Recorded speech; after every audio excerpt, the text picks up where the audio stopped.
PMC Hindi से जुड़े latest updates पाने के लिए हमें सोशल मीडिया पर फॉलो करें।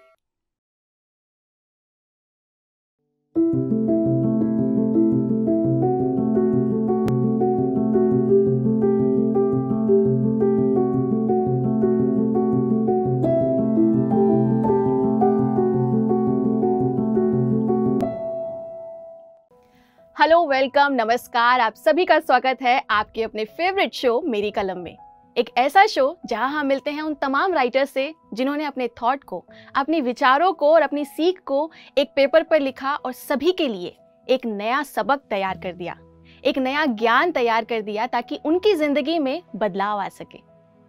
जी हाँ, क्योंकि ये बहुत आसान होता है किसी भी समस्या को उजागर करना किसी के सामने, लेकिन अगर समस्या का समाधान भी दे दिया जाए तो शायद पढ़ने वाले और सुनने वाले के सामने एक रास्ता खुल जाता है कि उसे किस रास्ते पर चलना है। आज हमारे साथ एक ऐसी ही लेखिका मौजूद हैं जिन्होंने ना सिर्फ एक ऐसे जीवन को जिया है जिसमें शायद थोड़ी बहुत परेशानी तो थी ही, लेकिन उन्होंने उस परेशानी को लिखा।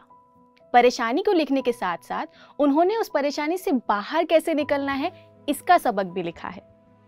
आइए स्टूडियो में स्वागत करते हैं farmer CHRO, India today group की और एक बेस्ट सेलिंग बुक की ऑथर गीतांजलि पंडित जी का। वेलकम मैम, आपका बहुत बहुत स्वागत है हमारे शो में। Thank you so much. बहुत बहुत धन्यवाद आपका और आपके चैनल का कि आपने मुझे अपने शो में बुलाया। आपने इतनी सुंदर किताब लिखी है मैम, बुद्धा एट वर्क जी। और इस किताब में जो आपने लेसन्स लिखे हैं उसके बाद शायद हम अपने आप को रोक नहीं पाए कि हम आपको ना बुलाएं, क्योंकि आपने एक ऐसा फलसफा लिख दिया है। जी। क्योंकि हम लोग पूरी ज़िंदगी में शायद आधे से ज़्यादा ज़िंदगी अपने प्रोफेशनल लाइफ में बिताते हैं।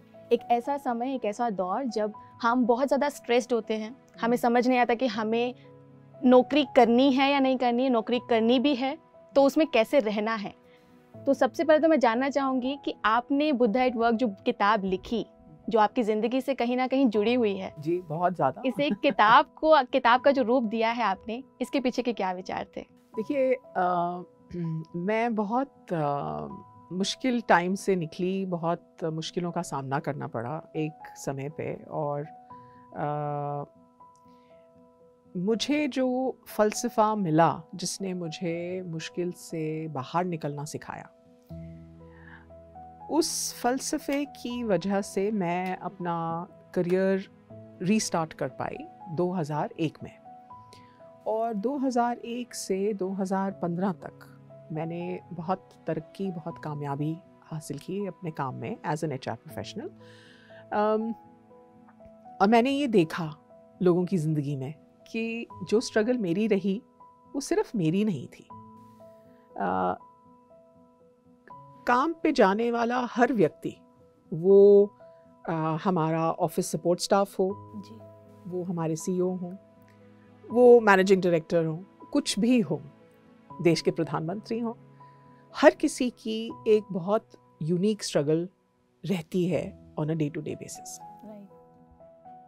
तो मैंने लोगों की स्ट्रगल को देखा, उसको समझा, और जो चीज़ आपने अभी कही अपने इंट्रोडक्शन में मेरे लिए, एग्जैक्टली मैंने उसी विचार पे, उसी सोच पे मैंने चाहा कि मैं जो सॉल्यूशंस मेरे पास हैं मैं लोगों के साथ शेयर करूं और उनको encouragement ऑफर करूं, होप ऑफर करूं कि we don't have to be lost in stress, in unemployment, in office politics, in dealing with sometimes difficult colleagues, या फिर कुछ और चीज़ें जो हम पे हावी हो जाती हैं जब हम सुबह वो अलार्म की घंटी सुनते हैं जो हमने सेट की होती है ऑफिस के लिए निकलने के लिए, काम का दिन शुरू करने के लिए।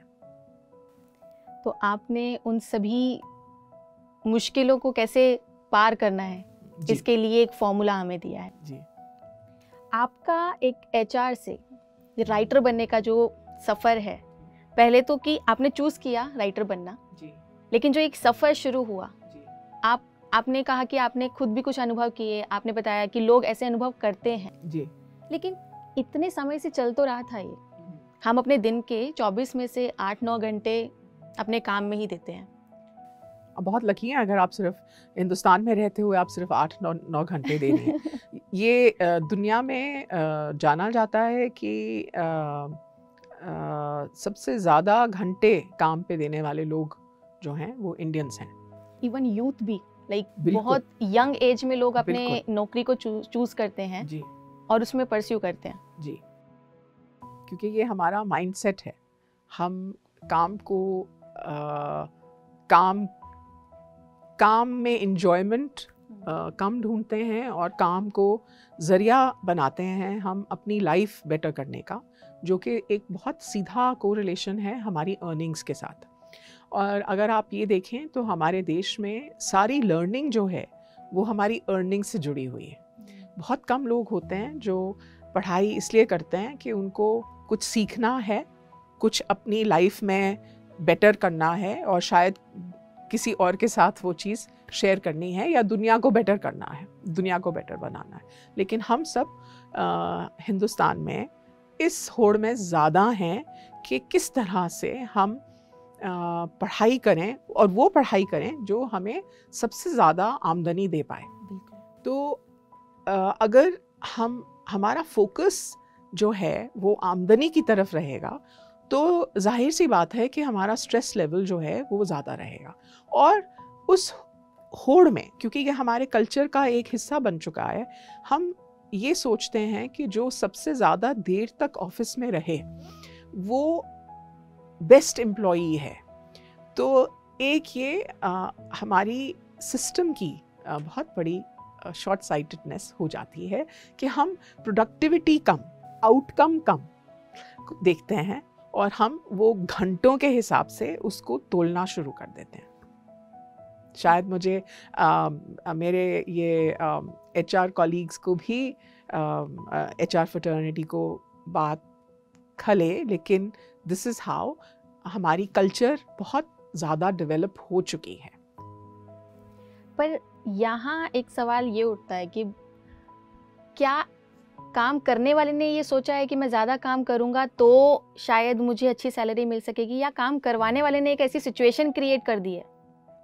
क्योंकि हर काम करने वाला जब पहली दफ़ा जाता है तो वो ये सोच के नहीं जाता कि उसके 12 घंटे चले जाएं ऑफिस में बैठे बैठे, और फिर आने जाने में जो स्ट्रेस होता है कि आप घर आ रहे हैं तो भी ऑफिस के बारे में सोच रहे हैं, सुबह उठ रहे हैं तो भी सोच रहे हैं कि आज कहाँ कौन सी मीटिंग लेनी है, किस बंदे से मिलना है और किस तरीके से कंपनी के लिए प्रॉफिट खोज के लाना है। देखिए, इसमें अगर ये गलती है तो फिर ये दोनों तरफ से है, क्योंकि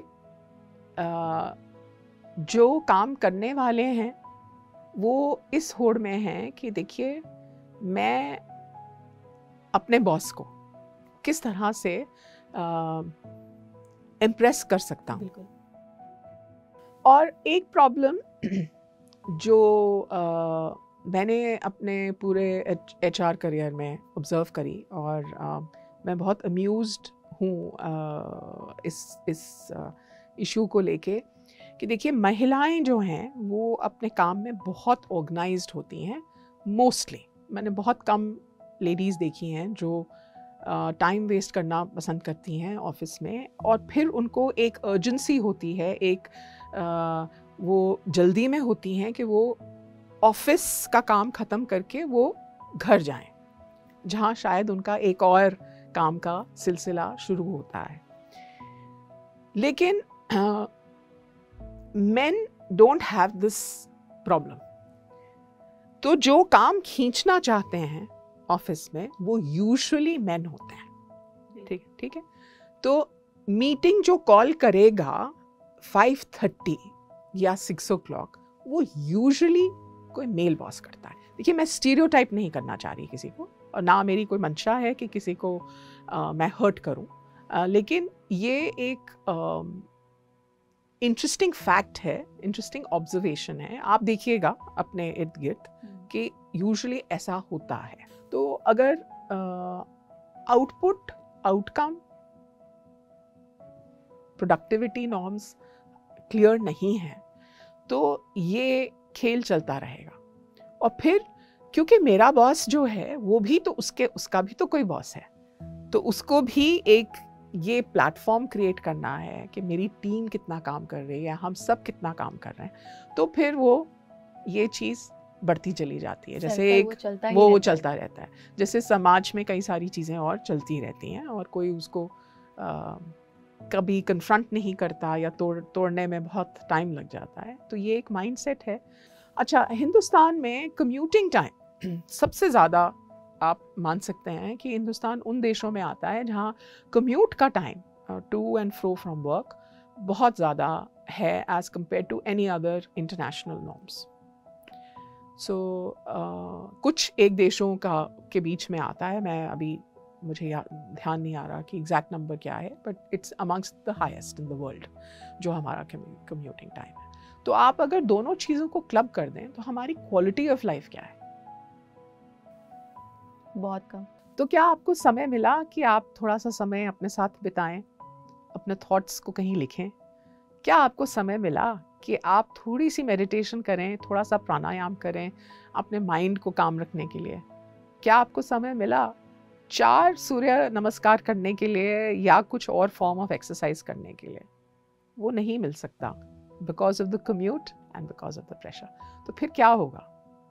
कुछ ही सालों में क्या होगा बताइए? आप अपनी जिंदगी में बहुत ज्यादा नीरस हो जाएंगे। बिल्कुल, जो कि होता है। और जो खुशी के पल हैं उसको सही ढंग से जो एंजॉय करना है वो नहीं कर पाएंगे। देखिए, हमारा जो काम है वो बहुत इम्पोर्टेंट है क्योंकि वो एक फील्ड ऑफ एक्सप्रेशन है जहाँ हम जाके बहुत कुछ सीखते हैं और जहाँ हम बहुत कुछ अनुभव करते हैं और जहाँ से हम एक माध्यम क्रिएट करते हैं अपनी लाइफ को बेटर बनाने का। और अपनी लाइफ को ही नहीं, जितनी लाइफ्स हमारे साथ जुड़ी हुई हैं, जो अगर आई एम अर्निंग, तो मेरी अर्निंग्स जो हैं वो मुझे, मेरी फैमिली को और देश की इकोनॉमी को नरिश कर रही हैं। ये बहुत एक इम्पॉर्टेंट काम है जो मेरी अर्निंग्स कर रही हैं, जो मेरा काम कर रहा है। तो बहुत ज़रूरी है कि हम उसमें अपनी स्किल बढ़ाएं और अपनी एंजॉयमेंट बढ़ाएं। जहाँ हम जैसे अपना कौशल्य बढ़ाते चले जाएंगे वहाँ हमारी एंजॉयमेंट बढ़ती चली जाएगी। जहाँ एक रुक गया तो दूसरा भी ऑटोमेटिकली इफेक्ट हो जाएगा। ये जो आपने बात कही कि हम जिस माहौल में हैं, जिसमें हमने अपने काम को अपना भगवान मानकर इतना समय दे दिया कि हम अपनी फैमिली के साथ समय नहीं बिता पा रहे हैं। और ये अब हम अपने साथ भी तो समय नहीं बिता पा रहे हैं। हम लोग रुक कर ये सोच ही नहीं पा रहे हैं कि जो हमने चूज किया है उससे हमें खुशी मिल रही है या नहीं। एक आंखों के सामने पर्दा है जिस पर कुछ रंगीन चित्र बने हैं और हमें लग रहा है कि ये सच्चाई है। चित्र के परे एक सच्चाई है जिसको हम नहीं देख पा रहे हैं जी। और ये आजकल के हर एक युवा की मैं कहूँगी, क्योंकि बहुत कम एज में लोग जॉब करना शुरू कर देते हैं और करते रहते हैं, क्योंकि रिटायरमेंट तक जाना एक बहुत लंबा समय है और ये बहुत, शायद हम इस बीच में बहुत कुछ मिस कर रहे होते हैं। आज की डेट में हमारी होड़ जो है वो कमाने तक सीमित नहीं है और कितना और। शायद हम लोग अपनी इस जिंदगी में जीते हुए कहते हैं कि हमारी 7 पुश्ते बैठकर खाएं, इतना कमा लेते हैं। कमाना चाहते हैं जी, कमा लेते हैं, ऐसा चाहत रखते हैं। तो उसमें स्ट्रेस होना स्वाभाविक है कि नहीं? बिल्कुल। हाँ। हम ये कब चाहते हैं? हम चाहते हैं कि ये जैसे अलादीन के पास जादू चिराग था और चिराग के अंदर जिन था, वो आए और हमारी सारी मुश्किलों को आसान करते हुए हमें बाहर निकाले उनसे, और जहाँ हम चाहें वहाँ एक वो बड़ा सा हीप हो सोने का और बस लेकिन ऐसा नहीं है। बहुत सारे लोगों के लिए हैप्पीनेस एट वर्क जो है वो आती है फ्रॉम नॉट द एवरीडे, लेकिन वो आती है फ्रॉम द प्रमोशन।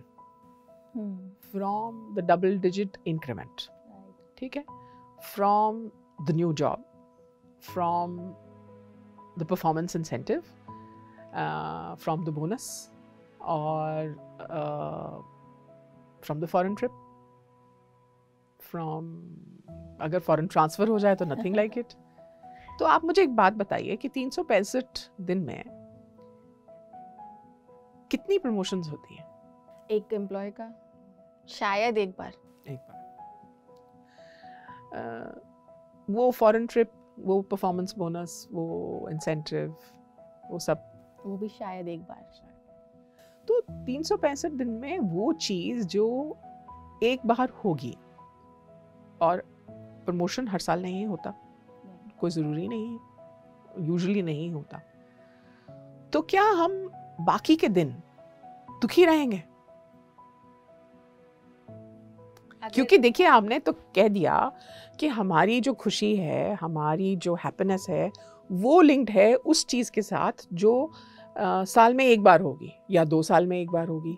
तो क्या बाकी दिन जो हैं 364 डेज, 365 डेज होते हैं, उसमें से हमने निकाल दिया एक दिन, तो अब जो है बाकी के दिन क्या हम खुश तो नहीं रह पाएंगे? खुश नहीं रह पाएंगे। ऑल टाइम दिमाग में ये रहेगा कि अगर ये नहीं किया तो वो नहीं मिलेगा जो हम चाह रहे हैं। वो चाह रहे हैं और नहीं मिला, अब वो नहीं मिला तो दुख और फिर बढ़ जाएगा। बट अगर ये परिस्थिति चलती रही, साल आते रहे, साल जाते रहे, तो ये परिस्थिति चलती रही तो अनहैप्पीनेस हो जाएगी ना।